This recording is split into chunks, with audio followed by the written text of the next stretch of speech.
I wasn't invited to my brother's baby shower. They booked a rooftop. Custom onesies. A balloon wall that cost $3,200, charged to my account. When I asked, my mom said, "We thought you'd be uncomfortable. But your name's in the thank you card." 2 hours later, my sister-in-law posted a caption. "Fully funded by our favorite fool." I replied, "Fool's done funding." Froze the card. Reported the charges. That was just the beginning. I wasn't invited to my own brother's baby shower. No call. No message. Nothing. The first I heard of it was from a girl I went to college with, someone I haven't spoken to in 5 years, who posted a blurry Instagram story of a rooftop party downtown. At first, I didn't think anything of it. Then I saw my brother standing next to a balloon wall the size of a garage door, holding a mocktail and grinning like he just invented fatherhood. Next slide. My mom posing with my sister in front of custom onesies hanging from a gold rack. My sister-in-law opening a box labeled, "Baby K's first designer outfits." There was even a string quartet in the corner, and a bartender mixing drinks named after baby milestones. One of the cocktails was literally called the epidural. Everyone was there. Cousins. Old family friends. Neighbors. Even my ex was standing near the cake, looking like she'd been in the family the whole time. I clicked through more stories. My aunt. Her husband. My sister's weird friend Karen, who used to steal forks from restaurants. I wasn't just excluded. I was the only one excluded. At first, I thought maybe it was an oversight. Or maybe they figured I couldn't make it since I live a couple hours away. But then I saw the caption under one of the photos. "The most perfect day, surrounded by everyone who matters." I called my mom. She picked up and immediately went into this overly sweet voice, like she'd been waiting for me to figure it out. "We figured you wouldn't really enjoy something like that," she said. "But don't worry, your name's in the thank you card. You helped make it all happen." That stopped me cold. Helped? I opened my credit card app. Balloon installations, $3,200. Custom onesies, $1,100. Floral arrangements, $890. Venue deposit, $2,500. Catering, $3,600. Bar service, $2,100. Even some ridiculous charge for a baby-themed ice sculpture, $480. Every single one billed to my backup card. The one I gave my mom over a year ago for emergencies. She had promised to never use it without telling me. I didn't yell. I didn't argue. I didn't even let her know I found the charges. I just went online, froze the card, and filed a fraud report. Told the bank it was family, yes, but I didn't approve a dime of it. Then I saw the final straw. 2 hours later, my sister-in-law posted a photo of her holding her belly in front of the $3,200 balloon wall, wearing a sash that said "Mama to be," surrounded by gift bags and smiling like a celebrity at a red carpet. The caption read, "Fully funded by our favorite fool, clinking glasses, sparkling heart. Public." Tagged me. I didn't DM her. I didn't call. I just left a comment right underneath. "Fool's done funding." Then I logged off. The calls started coming in an hour later. Mom first. Then my brother. Then private numbers. No one was apologizing. They were freaking out. Not because they felt bad, but because the charges were getting reversed and the bank was asking questions. They didn't think I'd react. They didn't think I'd do anything at all. That was their first mistake. Because I'm not just pulling the card. I'm pulling the plug on everything. And this time, they're going to have to figure out how to pay for the mess they made, without me. The next morning, my phone looked like it belonged to someone being stalked. 17 missed calls. 9 voicemails. Texts coming in rapid bursts from 3 different family group chats. The ones I usually ignored unless someone died or got engaged. Suddenly, I was the main character. The first voicemail was from my brother. No hello, no hey man. Just him, mid-rant. "So you're really doing this? Over a couple party charges? You couldn't just call me? You had to make it this dramatic? You think freezing the card and acting like a victim makes you look good?" He sounded less mad about the money and more mad that I disrupted his perfect little event. Like I'd ruined the Instagram aesthetic by not quietly funding the whole thing and smiling in the background. No acknowledgement of the fact that they'd used me. Just irritation that I hadn't shut up and paid. Then came my mom. Her voice was shaky, not from sadness, but from knowing her golden setup was slipping. I just don't understand why you're doing this. We're family. You've always helped before. It was a celebration, your brother's first baby. We didn't think you'd mind. Didn't think I'd mind. That line played on a loop in my head. Because it was never about asking. It was always about assuming. They had decided I was a silent donor. A bank account with no face. The fact that I wasn't invited didn't even register to them as wrong.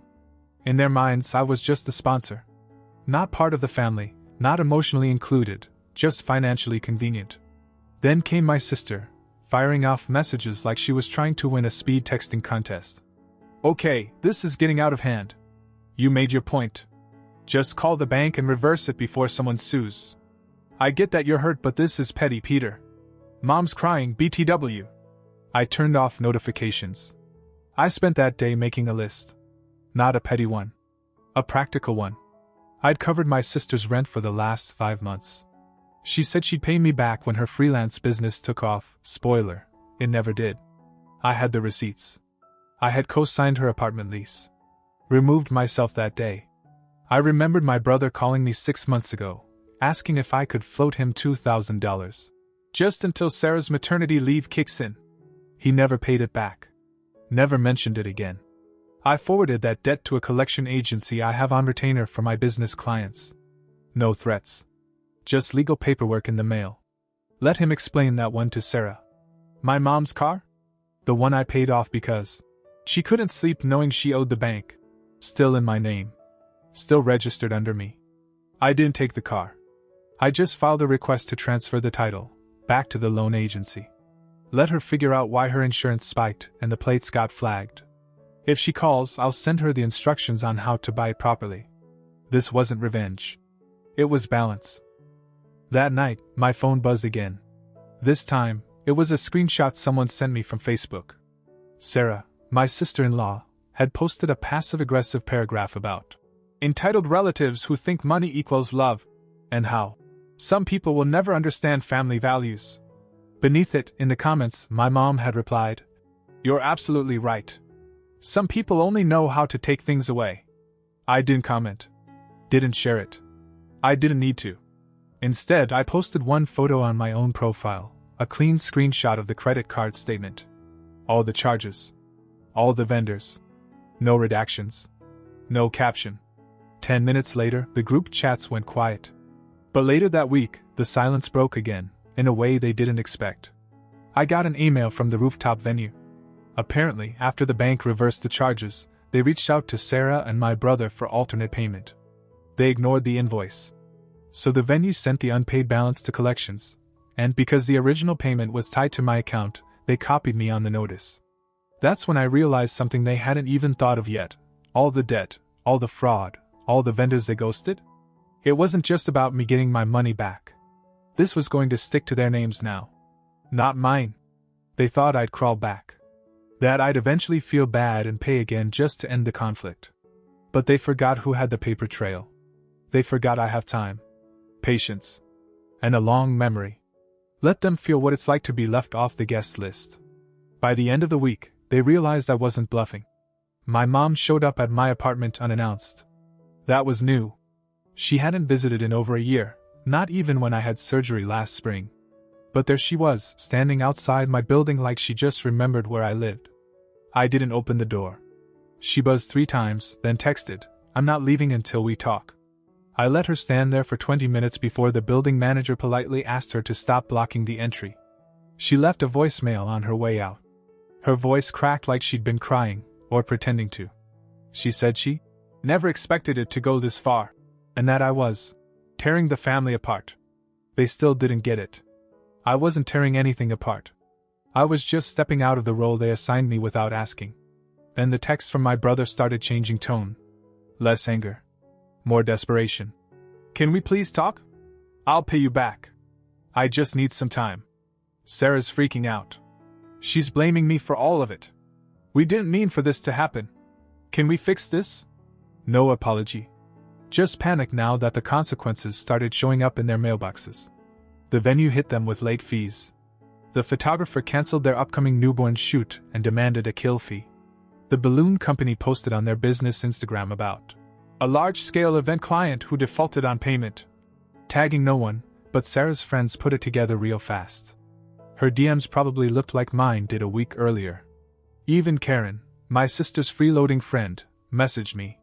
She asked if this family drama meant she couldn't stay at my place during her upcoming trip. I blocked her without responding. That week, I sent out one email. Just one.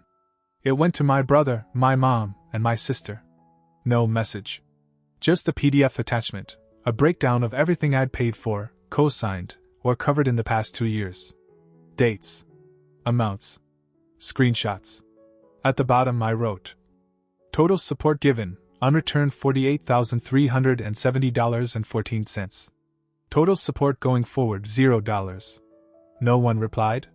But 2 days later, my sister posted a photo of herself holding a box of takeout in an empty apartment. Caption. New beginnings dizzy. Her comments were off. She'd been kicked out of her place. I had warned her the lease wouldn't stand without my name on it. The landlord gave her 30 days.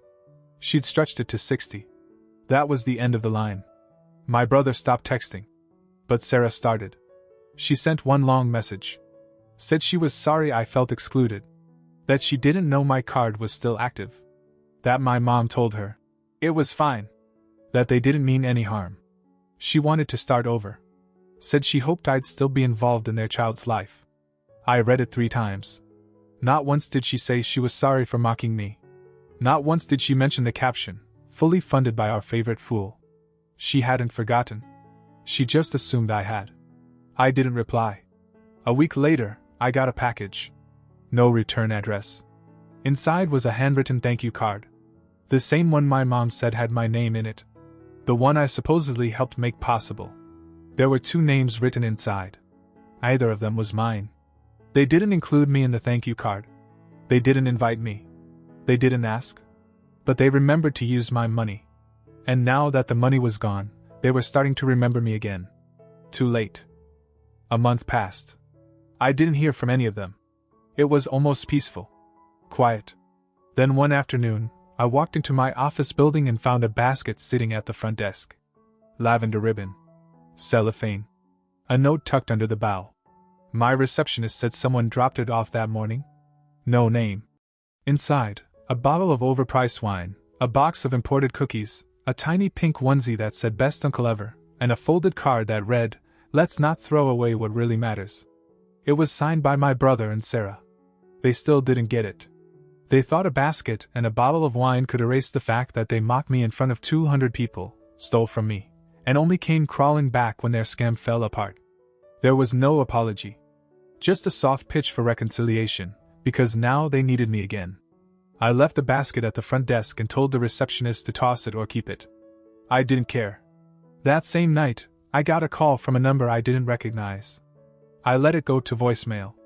It was my mom. Peter, I know you're still angry. I know we made mistakes.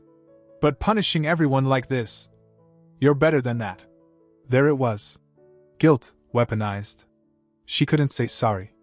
She couldn't take ownership. She had to flip it, make it about my reaction, not their actions. She didn't see what they did as betrayal. She saw my refusal to roll over as cruelty. I blocked the number. 2 days later, my aunt, who I hadn't spoken to in over a year, called me out of nowhere. Said she wasn't taking sides, but that this whole thing has really torn the family apart. That maybe I should just go talk to my mom. Be the bigger person. I hung up on her. I wasn't trying to be the bigger person. I was trying to be a person, not a credit line. And then, something shifted. I got a notification from a private Facebook group for local parents. Someone had posted anonymously about a difficult financial situation with a new baby and unpaid event fees that were threatening to cause a lawsuit. The comments were brutal. A few people recognized the story from Sarah's shower. Her friends had posted dozens of pictures. Word got around. Someone messaged me a screenshot. One of Sarah's vendors had taken her to small claims court over the unpaid cake and catering bill. She lost. The day after that, my brother emailed me. Not a text. Not a call. An actual email. Short and miserable. Peter, I screwed up. I know I did. I don't expect you to forgive me. But I miss you, man. Mom's not talking to anyone. Sarah's been depressed for weeks. I feel like we broke something that can't be fixed. I just wanted to say I'm sorry. For everything. Mark. I stared at it for a long time. It was the first real apology I'd seen. No manipulation. No guilt. No excuses. Just regret. I didn't reply. Because they needed to sit with it a little longer. Let the silence feel heavier. Let the walls close in, the bills pile up, the calls go unanswered. They had used me like a resource. Like something replaceable. Something they could plug into their plans and discard when it no longer served them. Now they understood the cost. Not just the financial part.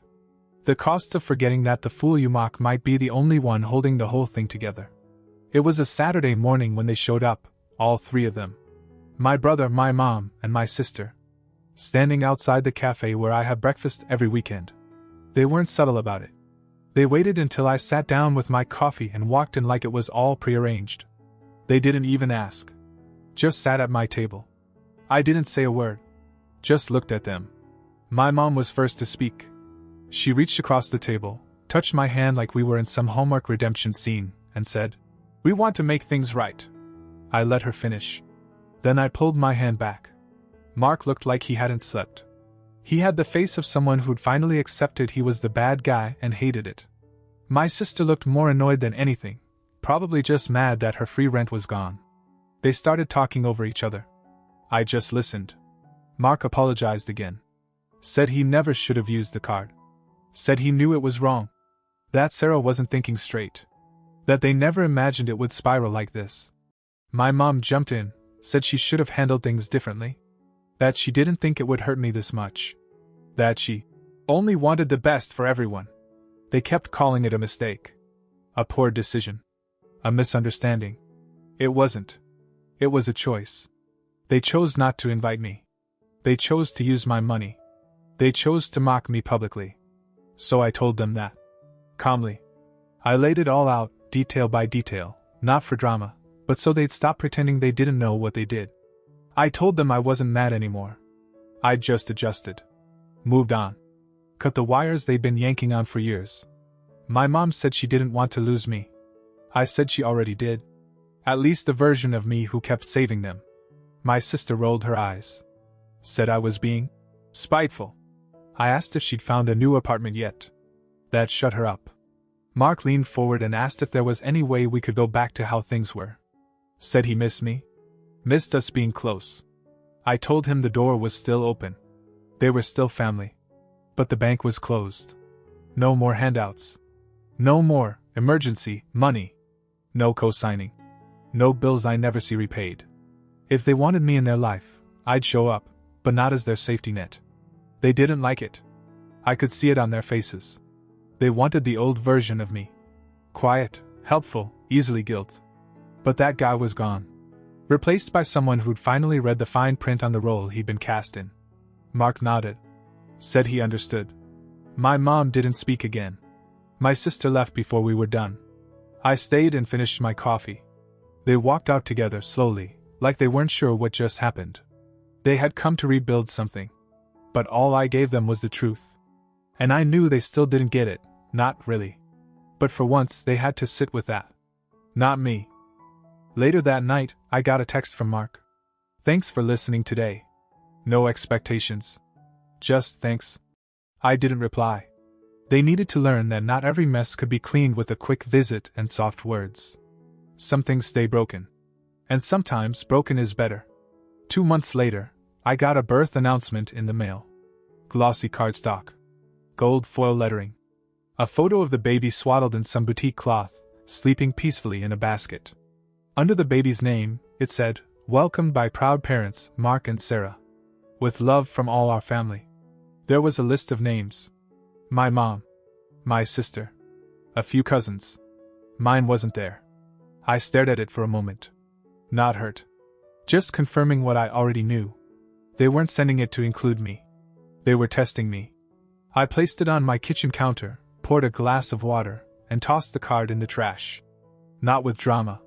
Just routine, like paying a bill or deleting spam. Because I didn't need to be included anymore.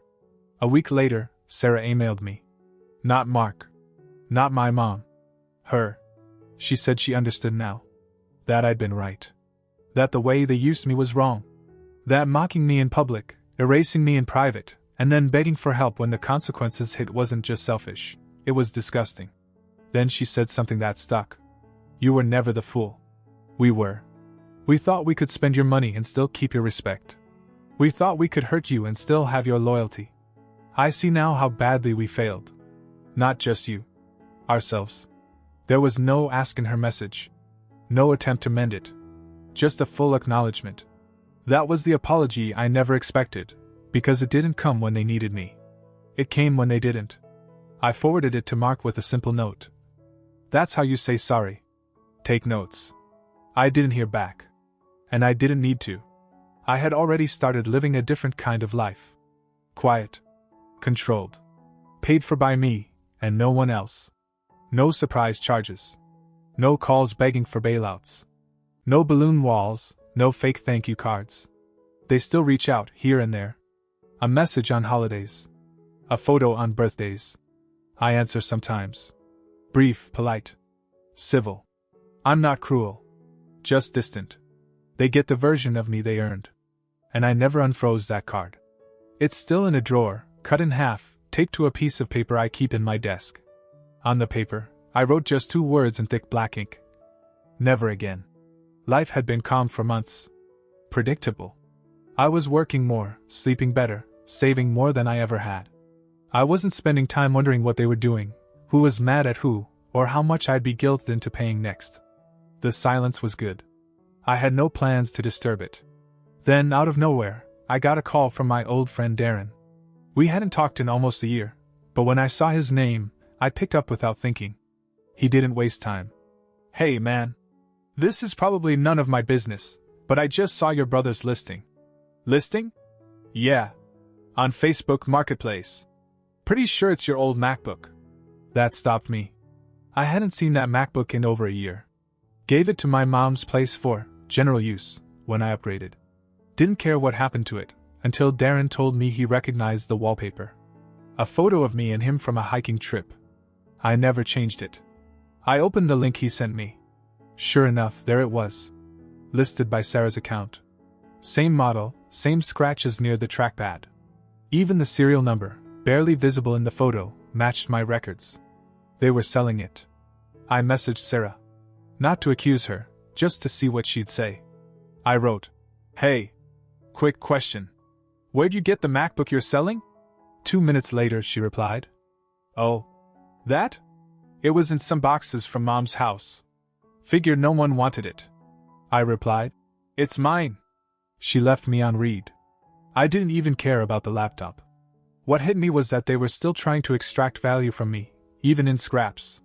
I didn't respond again. I just filed a report on Marketplace and flagged it as stolen property. A few hours later, the listing disappeared. That night, Mark texted me. Really? Over a laptop? I didn't answer. 3 days later, my mom sent me a long email. Said she was selling the house. Downsizing. Said she hoped I'd want to come by and take anything that was sentimental before it was gone. I didn't reply. A week after that, I got another package. No return label. I opened it and found a small box inside. The laptop. Wrapped in a dish towel. No note. No apology. But it wasn't the laptop that caught my attention. It was what I found inside its hard case, a folded check. From Mark. It was made out for $2,000. No memo. No explanation. Just a number. The exact amount he'd borrowed from me over a year ago, before all of this. It wasn't a peace offering. It was a receipt. They finally understood. I don't want gifts. I want boundaries.